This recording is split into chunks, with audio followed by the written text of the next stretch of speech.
Tem dias que a gente inventa uma urgência só pra não ter que encarar a parede branca da sala e o barulho dos próprios pensamentos.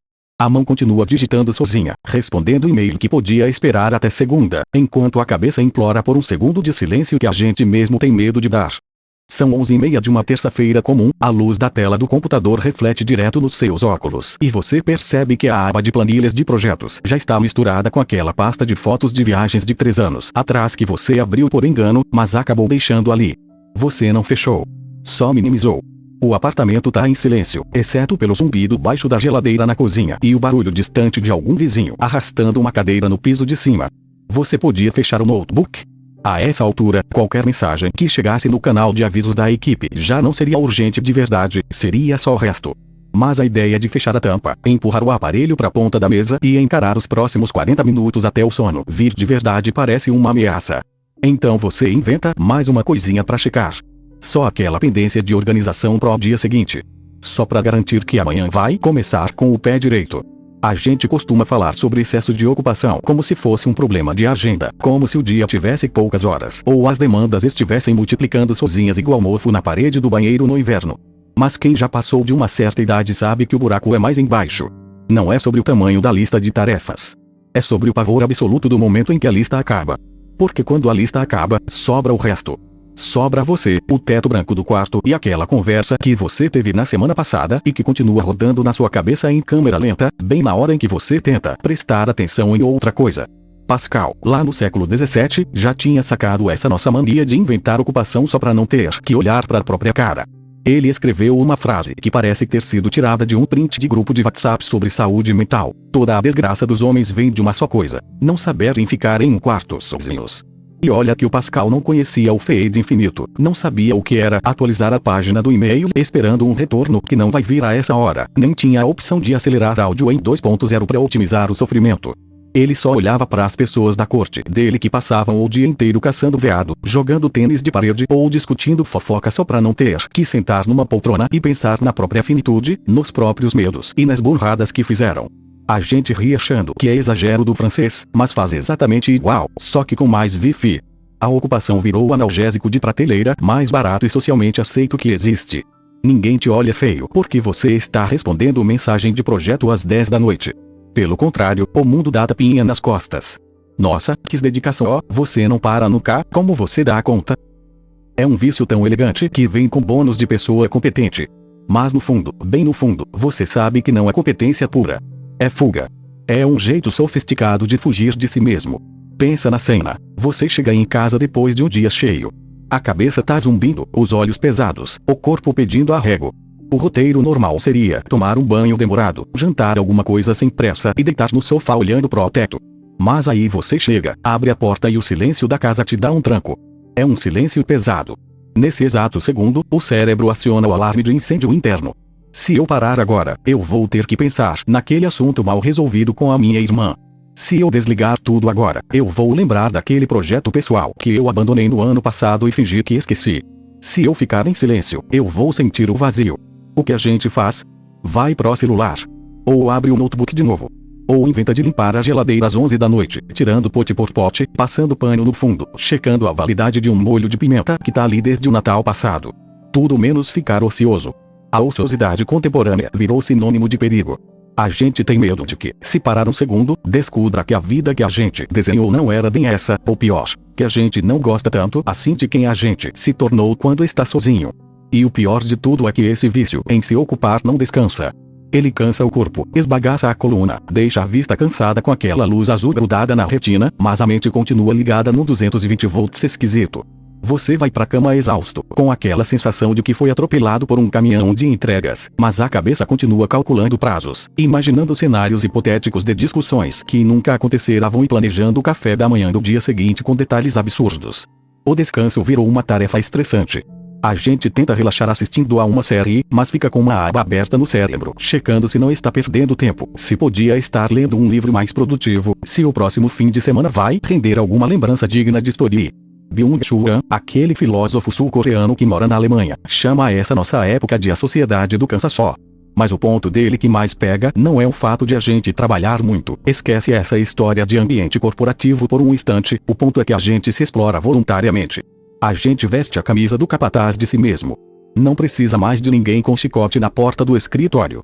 A gente mesmo se chicoteia em nome da autorrealização, da produtividade emocional, da necessidade de estar sempre evoluindo, como se a vida fosse um jogo de videogame onde parar de apertar os botões significa perder o save.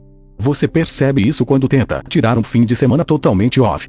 Sem ler nada útil, sem resolver nenhuma burocracia acumulada, sem adiantar nada para segunda-feira. No começo é um alívio de 2 minutos. No terceiro minuto, começa a coceira nas mãos. Sabe aquela sensação de que você está esquecendo alguma coisa muito importante? De que o mundo está rodando e você ficou para trás na calçada olhando os carros passarem? É a abstinência da dopamina da urgência. A nossa geração foi criada a pão de ló de notificação. A gente aprendeu que existir é responder, que ser visto é estar em trânsito, que o valor de uma pessoa se mede pela quantidade de abas abertas no navegador da rotina. Aí vem o domingo à tarde. Aquele momento clássico em que a luz do sol começa a mudar de cor na sala, o movimento da rua diminui e bate aquela angústia inexplicável. Antigamente a gente chamava isso de a melancolia do fim de semana. Hoje em dia é só abstinência de barulho. A pessoa não sabe o que fazer com as próprias horas. Precisa ligar a televisão de fundo num programa qualquer só para ter som de gente falando. Precisa abrir o aplicativo de mensagens para ver se alguém mandou alguma coisa, mesmo sabendo que o grupo da família só tem figurinha de bom dia e piada velha. O silêncio virou um espelho que emagrece a gente demais. E a gente foge desse espelho com unhas e dentes. A gente se enterra em tarefas menores, em micro-organizações domésticas, em listas de metas para o próximo trimestre que nunca vão sair do papel. É uma fuga tão bem comportada que quase parece virtude. Olha como eu sou organizado, olha como eu me importo com o futuro. Mas se você puxar o fiozinho dessa novela, vai ver que é medo. Puro e simples medo de que, se o motor desligar, a gente descubra que o carro estava andando no ponto morto há muito tempo. É por isso que a gente chega naqueles dias em que o corpo resolve cobrar o juro do estrago. A garganta arranha do nada, a enxaqueca chega com os 2 pés na porta bem na sexta-feira à noite, bem na hora em que o expediente acaba e a promessa de descanso deveria ser um alívio. Mas não é. O corpo é mais inteligente que a nossa cabeça vaidosa. Ele espera a trégua para desabar porque sabe que, se cedesse no meio da semana, a gente ia passar por cima dele com um trator de desculpas. A doença, para o viciado em ocupação, é o único atestado socialmente aceitável para o ócio. É o corpo dizendo: já que você não tem decência de parar por bem, eu vou te derrubar na marra. E mesmo deitado na cama, com febre suando frio, a mão continua tateando o celular na mesinha de cabeceira, checando se não ficou nada pendurado, como se o mundo fosse desabar porque um e-mail de menor importância ficou sem resposta por 12 horas. Spinoza dizia que nós nos esforçamos para perseverar no nosso ser, mas a gente transformou essa perseverança num salto mortal sem rede de proteção. A gente acha que parar é começar a morrer, quando na verdade é só o começo da respiração. Há uma frase famosa de Pascal que encaixa como uma luva nesse desespero moderno. Toda a desgraça do homem provém de uma única coisa, que é um não saber ficar em um quarto sozinho. Pascal escreveu isso séculos antes da internet existir, o que prova que a nossa fuga não é uma invenção do algoritmo, é um defeito de fábrica muito mais antigo da nossa alma. A gente sempre inventou engenhocas para não olhar para o próprio umbigo. A diferença é que hoje a engenhoca cabe na palma da mão e vibra no nosso bolso 30 vezes por minuto, garantindo que a gente nunca, em hipótese alguma, tenha que lidar com o peso do próprio pensamento. Tem gente que prefere a dor física de uma tendinite crônica a 5 minutos de silêncio mental no meio da tarde. Porque no silêncio a gente lembra de quem é, de quem a gente decepcionou, das promessas que fez para si mesmo aos 20 anos e que enterrou embaixo de uma rotina conveniente. E é um trabalho danado encarar esse estrago todo. É muito mais fácil abrir uma planilha mental e calcular os próximos 10 passos da nossa agenda do que olhar para dentro e perceber que a gente se tornou um estranho morando na nossa própria pele. Sabe aquela sensação de estar sempre atrasado, mesmo quando você não vai a lugar nenhum? É o sintoma mais claro dessa febre. A gente corre no mesmo lugar igual a um hamster na rodinha, achando que a velocidade vai mudar a paisagem. Mas a gaiola continua sendo do mesmo tamanho. E no fim das contas, o que fica não é a obra grandiosa que a gente tentou construir para provar o nosso valor para o mundo, mas sim a lembrança das vezes em que a gente estava fisicamente presente na mesa do jantar, mas a cabeça vagava a quilômetros de distância, calculando o próximo movimento, o próximo e-mail, a próxima tarefa inútil. A vida vai passando nos vãos dos dedos, enquanto a gente está ocupado demais organizando a gaveta de cima. É uma pena, porque o mundo real, aquele que tem cheiro de café passado de verdade, que tem a luz bonita da tarde batendo na parede da sala e o som da chuva caindo no quintal, não cobra nada para existir. Ele só pede que a gente esteja lá, inteiro, sem fones de ouvido, sem aba aberta no navegador da mente, sem a pressa idiota de quem quer chegar logo em lugar nenhum. Se você reparar bem, o descanso que assusta tanto é justamente o único lugar onde a gente pode se reencontrar sem armadura.